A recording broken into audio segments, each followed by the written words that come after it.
Chapter 1. Abraham Lincoln's Boyhood in Kentucky. The ancestors of Abraham Lincoln were English and of Quaker stock, although the characteristic traits of that sect seem gradually to have disappeared under the stern discipline of the frontier life which fell to the lot of the earlier generations in this new country. We first find definite traces of them in Berks County, Pennsylvania, although it probably was not the place of their original settlement in America, and they may have been a branch of the family that settled at an earlier date in the old Plymouth colony. Indeed, tradition affirms that the Pennsylvania branch was transplanted from Hingham, Massachusetts, and was derived from a common stock with Colonel Benjamin Lincoln of Revolutionary fame. There is at least a noticeable coincidence in the general prevalence among each American branch of scriptural names, the Benjamin, Levi, and Ezra of the Massachusetts family having their counterpart in the Abraham, Thomas, and Josiah of the Virginia and county race, a peculiarity to have been equally expected among sober Quakers and zealous Puritans. Old Berks, first settled in 1734, was not long the home of the Lincoln family, who seem to have emigrated before its organization as a county in 1752 to what is now known as Rockingham County, Virginia. Rockingham, now esteemed one of the most productive counties of the state of Virginia, was at that remote period in the very heart of the wilderness, a section which, intersected by the beautiful valley of the Shenandoah, invited, by its natural resources, the advances of that civilization that even then looked hopefully forward toward the setting sun. And a branch of the family, it is said, yet remains there, enjoying the benefits of the land which their ancestors selected and reclaimed with sturdy toil from its original wildness. The Lincolns, however, were evidently of the stern old pioneer stock, which God seems to send into the world to break a way for the advance of a superior civilization, men who naturally court the adventure, the danger, and the hardship of a frontier life, and who, having wrested a home from the wild elements of nature, straightway lose the desire of possession and willingly relinquish all which they have gained for the sake of new excitements. Abraham Lincoln, the grandfather of our subject, was of this class, a frontiersman in the truest sense, whose rough but healthful life had been spent in felling the woods and clearing the land which formed his homestead in the Shenandoah Valley, that valley since rendered so memorable in the war which his grandson has conducted in behalf of the Union and universal liberty, in hunting the abundant game, and in the hazards of an uncertain war with lurking savages. It is not surprising, then, that, to a man of such training and disposition, the glowing descriptions which, from about 1769 to 1780, began to spread throughout the older settlements concerning the incredible richness and beauty of the then recently explored Kentucky Valley, should have possessed an irresistible charm. Perhaps, also, the settlements around him had already begun to be too far advanced for the highest enjoyment of his characteristic mode of life. For such men, when they begin to hear the access of neighbors echoing around them, and from their cabin doors can see the blue smoke curling upwards from other chimneys than their own, are apt to feel the need of more elbow room, and to take up their line of march for solitudes more profound. We must also, in this case, take into consideration the fact that the first explorer of this Kentucky paradise, Daniel Boone, whose very name suggests a whole world of romantic adventure, was a neighbor of the Lincolns, having removed, when quite a lad, among the earlier emigrants from eastern Pennsylvania to Berks County. Here he must have been a contemporary resident, and perhaps an acquaintance, in those familiar times when everyone knew everyone else in the same county. At all events, the Berks County people watched with eager interest and sympathy the adventurous career of Boone, and his achievements undoubtedly suggested new attractions to the more active and daring spirits among his boyhood companions, whose ideal of manhood he so nearly approached. At this date, and for 10 or 12 years later, the present state of Kentucky formed a part of the old Commonwealth of Virginia, and was a common territory and place of meeting for the Indian tribes both of the North and South. This dark and bloody ground, as it has been most appropriately called, was already famous as the scene of many exciting adventures and deadly conflicts between the white man and the red skin, and Boone, Harrod, Floyd, and other brave spirits were still in the midst of the great struggles which have imperishably associated their names with the history of the country. Thitherward, from the borders of the surrounding colonies, from every direction, and from hundreds of miles distance, the tide of emigration had now begun. The emigrants were from that hardy class of frontiersmen most inured to the toils which awaited them in the new Kentucky forests, and they pressed forward fearless of the dangers which surrounded their pathway. Among them was Abraham Lincoln, who, about 1780, established a home for his small family somewhere on Floyd's Creek and probably near its mouth in what is now Bullitt County. Here, amid incredible hardships and dangers, the relation of which seemed to us in these days like the mutterings of a far-off troubled dream, he erected his rude dwelling and made a beginning in his new pioneer labors. But the hopes which led to this change of his home were destined never to be fulfilled. His cabin, isolated from its neighbors by a distance of several miles, was a dangerous dwelling in a region infested by roving savages, whose blind instinct of revenge was perpetually searching for a pale-faced victim on whom to sate its fury. And while at work one day, at a distance from his home, the skulking Indian crept upon him unawares, and his scalped and lifeless body was found by his family on the following morning. This took place in the year 1784, or very near that time, when he was probably not more than 35 years of age. His suddenly bereaved widow, with 3 sons and 2 daughters left to her protection and care, and with but slender means for their support, soon removed to Washington County in the same state where she reared her children, all of whom reached mature age. The daughters in due time were married, and the 3 sons, Thomas, Mordecai, and Josiah, all remained in Kentucky until after they attained their majority. Thomas Lincoln, one of these sons, and the parent of the illustrious president, was born in 1778 and was but 6 years old at the time of his father's untimely death. Of his early life we have no knowledge except what we may learn by inference from the general lot of his class, and of the habits and modes of living then prevalent among the hardy pioneers of Kentucky. These backwoodsmen had an unceasing round of toil, with no immediate reward but a bare subsistence from year to year, and the cheering promise of better days in store.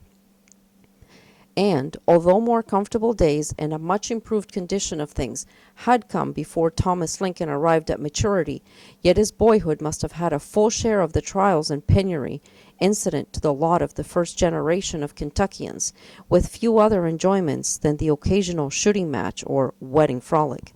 He belonged to the generation which was contemporary with the independent existence of the nation, and which largely partook of the exultant spirit of self-confidence then prevalent throughout the land. And, as he grew to manhood, the currents of emigration into the state had enlarged and accelerated, until, in 1800, when he had attained the age of 22, its population numbered 220,000, and the wilderness began to blossom as the rose. Rapid, however, as was this growth, there still was ample unoccupied space within the limits of the new state for those whose free spirit rejoiced in the trackless woods and craved the excitement and the loneliness of a home in the wilderness. In 1806, Thomas Lincoln, being then 28 years of age, was married to Nancy Hanks, a native of Virginia, of his own station in life, and, as there is reason to believe, possessed of rare qualities of mind and heart. But dying at an early age, and having, from the time of her marriage, passed her days upon the obscure frontiers, few recollections of her are now accessible. The young couple were plain people, members of the Baptist Church, and about equally educated. The wife could read but not write, while her husband could manage his own name as a penman, but, it is said, in a style more perplexing than readable. Nevertheless, he could fully appreciate the value of a better education than he himself possessed, and was not devoid of that truly democratic reverence which can bow before superior mental attainments in others. He was, besides, an industrious, cheerful, kind-hearted man. His wife was a woman of excellent judgment, sound sense, and proverbial piety, an excellent helpmeet for a backwoodsman of Thomas Lincoln's stamp, and a mother whose piety and affection must have been an inestimable value in the shaping and directing of her children's destinies. Abraham Lincoln was born of these parents on the 12th day of February, 1809. The place where they at this time resided is in what is now LaRue County, about a mile and a half from Hodgenville, the county seat, and 7 miles from Elizabethtown, laid off several years previously, and the county seat of Hardin County. One sister, 2 years his senior, who grew up to womanhood, married, and died while young, and a brother 2 years younger than himself who died in early childhood, and whose unmarked grave Mr. Lincoln remembers to have visited along with his mother before leaving Kentucky, were the only children of Thomas Lincoln, either by this or by a subsequent marriage. Abraham has thus for a long time been the sole immediate representative of this hardy and energetic race. LaRue County, so named from an early settler, John LaRue, was set off and separately organized in 1843, the portion containing Mr. Lincoln's birthplace having been, up to that date, included in Hardin County. It is a rich grazing country in its more rolling or hilly parts, and the level surface produces good crops of corn and tobacco. Hodgenville, near which Mr. Lincoln was born, is a pleasantly situated town on Nolan Creek, and a place of considerable business. About a mile above this town, on the creek, is a mound or knoll 30 feet above the banks of the stream, containing 2 acres of level ground, at the top of which there is now a house.